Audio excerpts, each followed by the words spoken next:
Hello everyone, welcome back to our channel that is problem solving. Today we will be discussing about work energy theorem. आज हम लोग work energy theorem के ऊपर discuss करेंगे. Work done कैसे निकालते हैं वो सब हम लोग पिछले वाले लेक्चर में डिस्कस कर चुके हैं. आज हम लोग वर्क डन को एनर्जी के साथ रिलेट करेंगे. एनर्जी का बहुत सारा फॉर्म होता है like mechanical energy, sound energy, light, heat, nuclear energy, electrical energy, ऐसे करके एनर्जी का बहुत सारा फॉर्म होता है. So mechanical energy is also a form of energy. This mechanical energy can be classified into two types. First one is potential energy, another one is kinetic energy. तो इस work done को हम लोग kinetic energy के साथ relate करेंगे. Work done को kinetic energy के साथ रिलेट करता है जो थ्योरम, उसको हम लोग कहते हैं वर्क एनर्जी थ्योरम. यहाँ पे स्लाइड में हम लोग देख सकते हैं कि W equals to del K ई लिखा है. Here it is written that W equals to del Ke. Here W is what? W is work done, and del means del represents change and Ke means kinetic energy. So ये कह रहा है कि work done is nothing but change in kinetic energy. Work done equals to change in kinetic energy. तो इसका proof क्या है ये हम लोग इस लेक्चर में देखेंगे और इस टॉपिक के ऊपर बेस्ड एक न्यूमेरिकल भी सॉल्व करेंगे. ठीक है, so let's see work energy theorem. It states that work done by a force acting on a body is equal to the change produced in the kinetic energy of a body. तो let's suppose एक object है, उस object का velocity change हो रहा है from v1 to v2. तो अगर वेलोसिटी चेंज होगा तो काइनेटिक एनर्जी में भी चेंज आएगा. What ever will be the change in this kinetic energy of the object, object का जो भी काइनेटिक एनर्जी का चेंज होगा वो उस ऑब्जेक्ट के ऊपर वर्क डन के इक्वल होगा. Whatever will be the change of kinetic energy will represent what? Work done. So work done is nothing but change in kinetic energy. Work done is nothing but change in kinetic energy. तो एक object का जो भी kinetic energy में change आएगा वो work done के equal आएगा. Whatever will be the change in kinetic energy will represent what? Work done. इसका प्रूफ क्या है वो हम लोग देखेंगे. So here we can see a diagram. This is a vehicle and the initial velocity of the vehicle is u and the mass of the vehicle is m and the final velocity of the object is or the vehicle is v. तो यहाँ पे initial velocity u से लेके object initial final velocity v तक travel कर रहा है. Let's suppose the initial position of the object is a and the final position of the object is b. So यहाँ पे total displacement क्या है? The total displacement of the object is represented as s.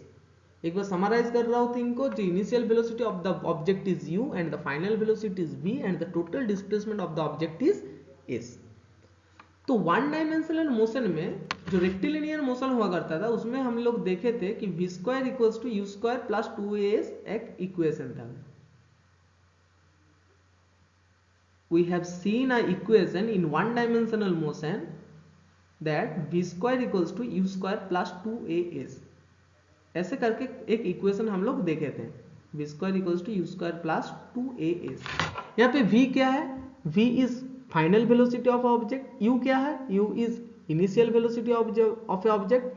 a is what? a is constant acceleration of a object. a is what? a is constant acceleration and s is what? s is displacement of the object.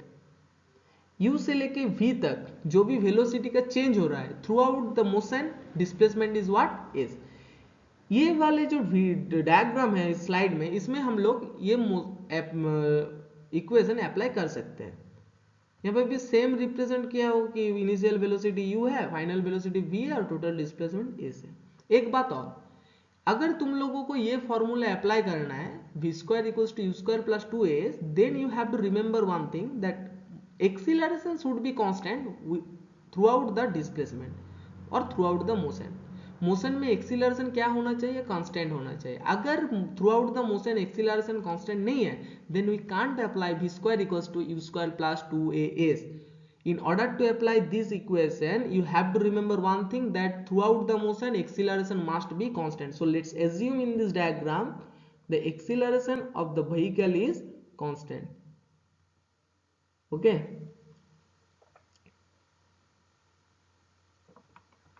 और एक बात, kinetic energy क्या है? Kinetic energy का जो formula होता है वो होता है half m v square. Kinetic energy is nothing but half m v square. Kinetic energy equals to half m v square. Kinetic energy half m v square. M is what? M is mass of a object and v is the velocity. Okay, m is mass and v is velocity. So v square equals to u square plus 2s को हम लोग ऐसे लिख सकते हैं, v square minus u square, v square minus u square equals to 2as. ऐसे करके हम लोग लिख सकते हैं इस इक्वेशन को 2as. ये इक्वेशन को हम लोग ऐसे लिख सकते हैं. इसके बाद हम लोग इस इक्वेशन में बोथ साइड हाफ एम से मल्टीप्लाई करेंगे. We are multiplying both side with half m. Half m.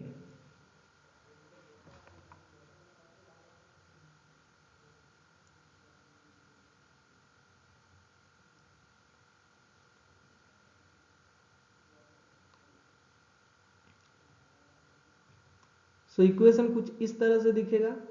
Half m inside the bracket v square minus u square equals to 2as into half m. Okay, let me multiplying this side also with half m.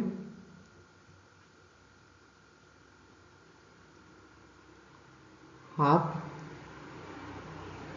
m into 2as. 2as. Okay, so these two and these two will get cancelled out. So ultimate equation क्या form हो रहा है? This equation will be half m v square, half m v square minus half m u square equals to MAS, because 2 will getting cancelled out. So क्या पड़ा रहेगा? MAS. So the remaining part will be MAS. Okay, half m v square minus half m u square equals to MAS. ये इक्वेशन इस तरह से आएगा. हम लोग न्यूटन सेकेंड लॉ से जानते हैं कि MA is what? MA is applied force. Applied force is what? Applied force is nothing but the product of mass and acceleration of the object. We can say this from Newton's second law. So we are replacing this m into a with applied force F. Let's suppose ये object जो move कर रहा था उसमें F amount का एक force apply हो रहा था. Due to the force F this object will have a displacement S. Okay, one more thing. Half m v square.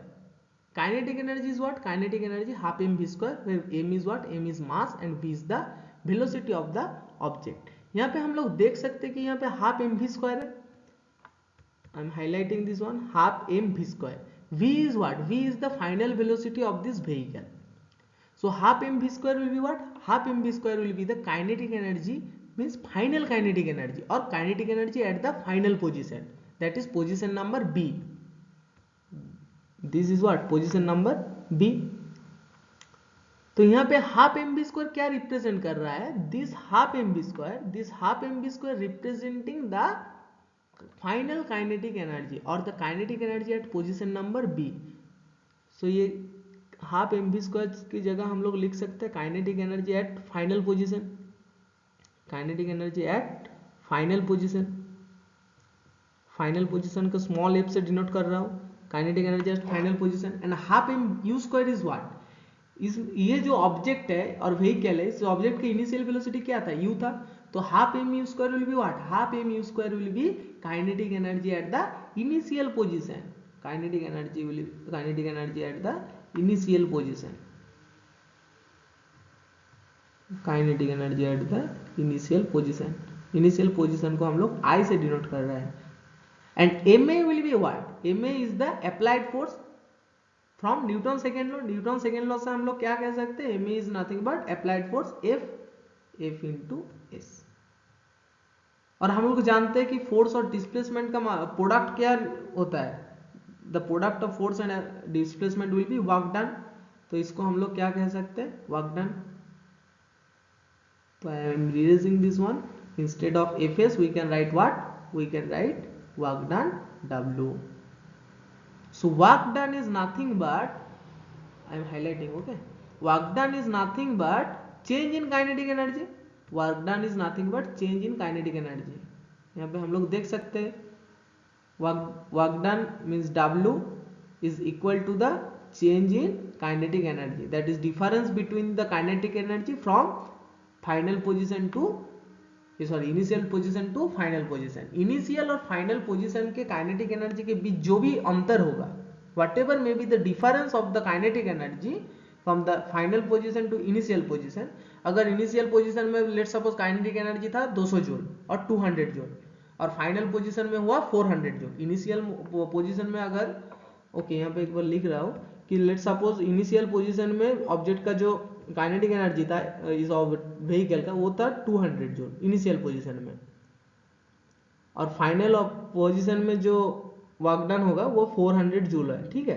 तो यहाँ पे काइनेटिक एनर्जी का डिफरेंस कितना हुआ, 400 minus 200 that is 200 joule. So the work done will be what, work done will be this change in kinetic energy that is 200 joule. तो final kinetic energy और initial kinetic energy के बीच में जो भी डिफरेंस होगा वही वर्क डन को शो करता है। What ever will be the difference in kinetic energy will show what, work done. इसको हम लोग कैलकुलस के मदद से भी सॉल्व कर सकते हैं। We can prove this one via calculus method. How, calculus method को सॉल्व करने के लिए हम लोगों को एक बात याद रखना पड़ेगा, अगर फोर्स वेरिएबल है, अगर फोर्स वेरिएबल है तो हम लोग टोटल डिस्प्लेसमेंट एस को वेरी इनफाइनाइट स्मॉल पार्ट्स में डिवाइड कर सकते हैं। So we can write dw equals to F d S.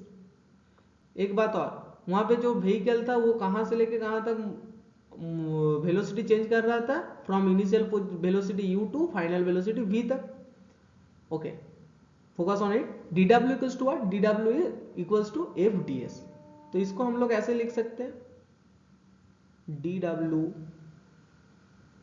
equals to m a ds. Why? Because from Newton's second law we know that F equals to what, F equals to ma. From Newton's law we can say this F is equal to ma, okay। dw equals to a, sorry m। a को क्या लिख सकते हैं, a is what, a is acceleration and acceleration is what, acceleration is rate of change of velocity, acceleration is rate of change of velocity। a equals to what, dt of v। अगर v का differentiate करेंगे time के respect में तो हम लोगों को क्या मिलेगा, एक्सीलरेशन मिलेगा। Acceleration is rate of change of velocity. So instead of a we can replace it with dv dt। dv dt is what, acceleration. And यहाँ पे एक ds तो था ही, तो इस dt को हम लोग ds के नीचे में लिख सकते हैं। We can write this dt below the ds। ds के नीचे हम लोग क्या लिख सकते हैं, दिस dt को लिख सकते हैं ना, m dv ds dt।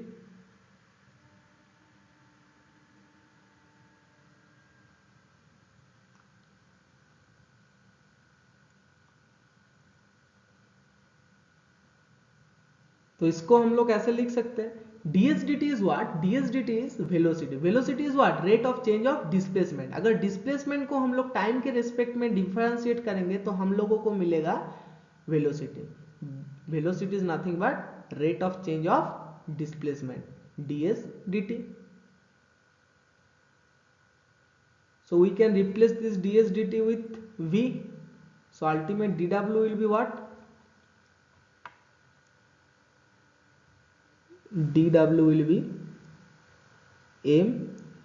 ये ds dt के, ये जो इसमें एक मिनट हाईलाइट कर रहा हूँ, ये जो ds dt है whatever this ds dt will replace it with v, and there is also dv. v is what? v is ds dt, so ds dt की जगह में हम लोग v लिख सकते हैं।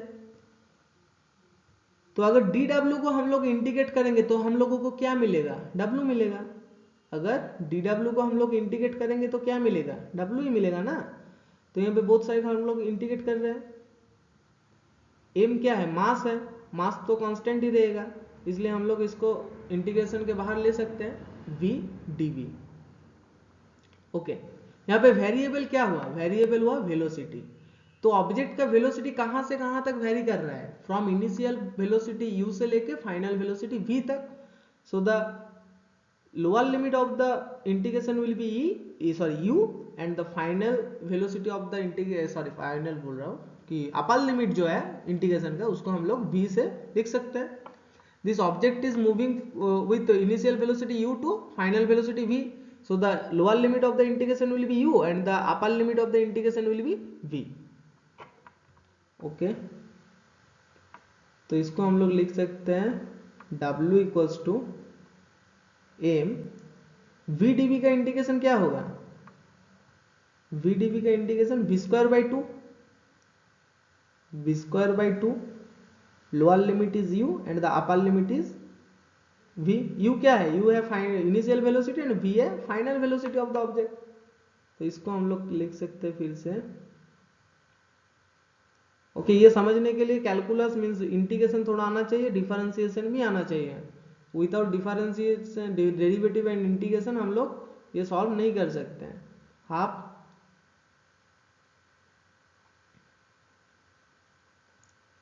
v स्क्वायर बाई टू क्या हो जाएगा? Upper limit minus lower limit, upper limit is what? v and the lower limit is u, so ultimately it will be v square minus u square। so the equation we are getting what? The equation we are getting w equals to, w is what? Work done, half m v square, half m v square is what? Initial final position में जो kinetic energy होगा, object का kinetic energy होगा जो final position में। Half M B square क्या represent कर रहा है? ऑब्जेक्ट का फाइनल वेलोसिटी है v, तो half M B square will be the final kinetic energy of the object, and half m u square minus what? Minus half m u square, m u square. Half m u square is what? Kinetic energy at initial position. Okay, let me write this again, half m u square। So calculus method से भी हम लोग prove कर चुके हैं कि work done is what? Work done is nothing but change in kinetic energy. Final position में object का काइनेटिक एनर्जी क्या था? Half m v square, because object का मास m था और फाइनल वेलोसिटी v था, that's why we are writing half m v square final kinetic energy, and initial kinetic energy is what? Half m u square. तो इस दोनों में जो भी डिफरेंस होगा वही वर्क डन को क्या करेगा? रिप्रेजेंट करेंगे। So this will represent what? Work done. So एक बार फिर से बोल रहा हूं कि वर्क एनर्जी मेथड क्या है? वर्क डन काइनेटिक एनर्जी का जो चेंज होता है उसका इक्वल होता है। Work done is nothing but change in kinetic energy. Okay, let me write this over here. Work done W equals to change in kinetic energy del K E. K is what? Kinetic energy. Del means change in kinetic energy, and W is represented as work done. So this is the ultimate work energy theorem। आज इस topic के ऊपर एक numerical solve करेंगे और बाद में इस टॉपिक के ऊपर 2-3 न्यूमेरिकल सॉल्व करेंगे जो भी फर्दर लेक्चर्स आएंगे, ठीक है। So this is our numerical, first numerical, an object of mass 5 kg. So the mass of the object is 5 kg.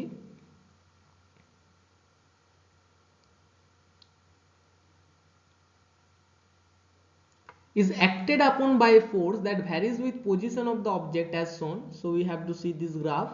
If the object starts from initial rest at x equals to 0, so the initial velocity of the object will be what? The object is starting its journey from the rest, so initial velocity must be 0. what what is its speed at x equals to 50 metre. Okay okay. So we all know that force और displacement के बीच में जो भी graph होता है उस graph का जो एरिया है वो वर्क डन को शो करता है. What ever will be the area of the graph between force and displacement will show what, will show work done. तो इस ग्राफ का जो भी एरिया है वो वर्क डन को शो करेगा. ठीक है. यहाँ पे हम लोगों को फाइनल स्पीड निकालने को बोला है. फाइनल स्पीड को निकालने के लिए हम लोगों को वर्क एनर्जी थ्योरम का सहारा लेना पड़ेगा. We will have to look for work energy theorem. Work energy theorem के सहारे से ये प्रॉब्लम को हम लोगों को सॉल्व कर लेंगे. ठीक है. Will solve this numerical via work energy theorem. तो वर्क एनर्जी थ्योरम लगाने से पहले हम लोगों को टोटल वर्क डन निकालना पड़ेगा. Will have to find out the total work done.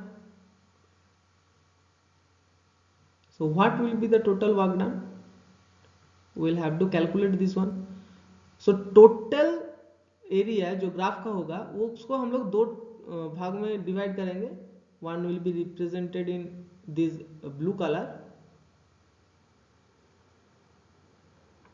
ये सब हम लोग पिछले वाले वीडियो में डिस्कस कर चुके हैं. ठीक है. और बहुत सारा न्यूमेरिकल भी सॉल्व किए थे. बहुत सारा नहीं, 5 न्यूमेरिकल वी वर सॉल्व. तो कैसे करके सॉल्व होता है वो सब में एक लेक्चर है. अगर तुम लोग नहीं देखे हो तो एक बार देख लेना. So this looks like what, this looks like a rectangle.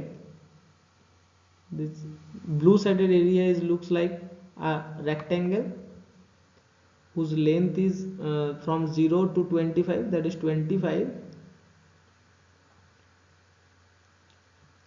and the height is 10. And the height is what, 10. Height means breadth. So the area क्या होगा, what is the area of this rectangle? 10 into 25, that is 250. And also we'll have to add this area of the triangle. Triangle means this one. I'm highlighting this region with green color.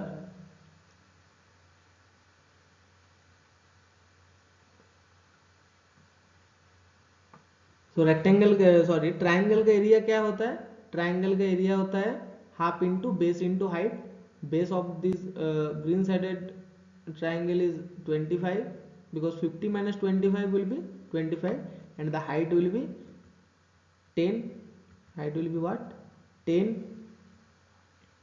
So the total work done will be what? Total work done is nothing but the total area of the graph, that is 25 into 10, 10 into 25 plus 10 into 25 plus half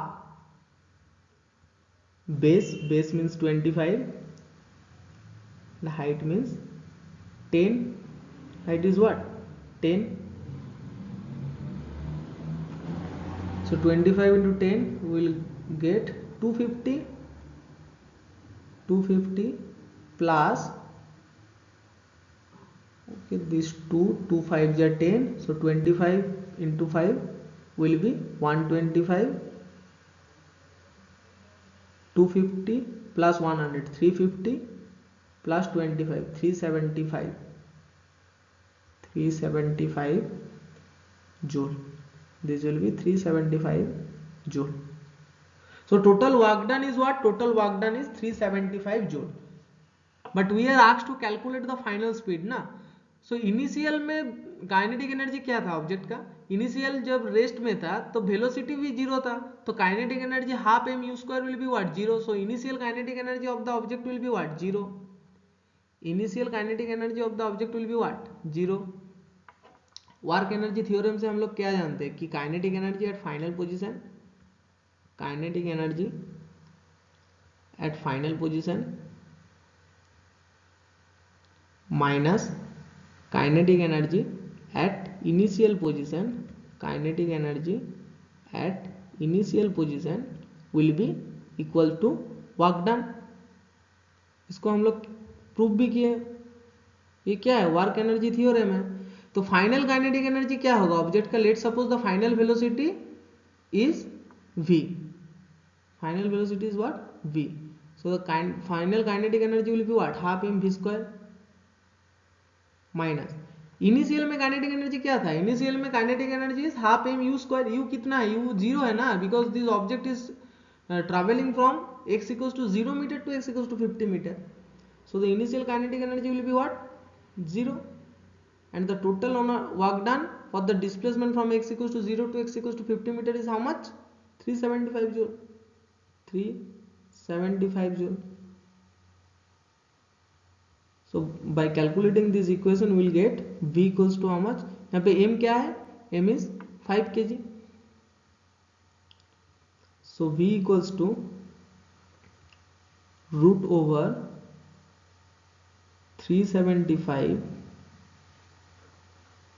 into 2 divided by m, that is 5. Okay, let me calculate this one. 5 7s are 35, 5 5s, this will be like 75 into 2, that will be 150. So 12 का square होता है 144, so 150 का under root होगा कितना, 12 point something, it will be 12 point something, क्योंकि NEET और JEE main में तो कैलकुलेटर यूज नहीं होता है, तो यहाँ पे रूट 150 12 पॉइंट समथिंग होगा, ठीक है, क्योंकि रूट 144 कितना होता है, 12 होता है, और रूट 169 होगा 13, तो 12 और 13 के बीच मीन्स 144 से 169 के बीच में होगा 150, that's why it will be 12 point something, it will be 12.24, it will be 12.24 meter per second. So I hope this is clear for you. Next lecture में इस वर्क एनर्जी थ्योरम के ऊपर बहुत सारा न्यूमेरिकल सॉल्व करेंगे, ठीक है, आज के लिए बाय, गुड नाइट।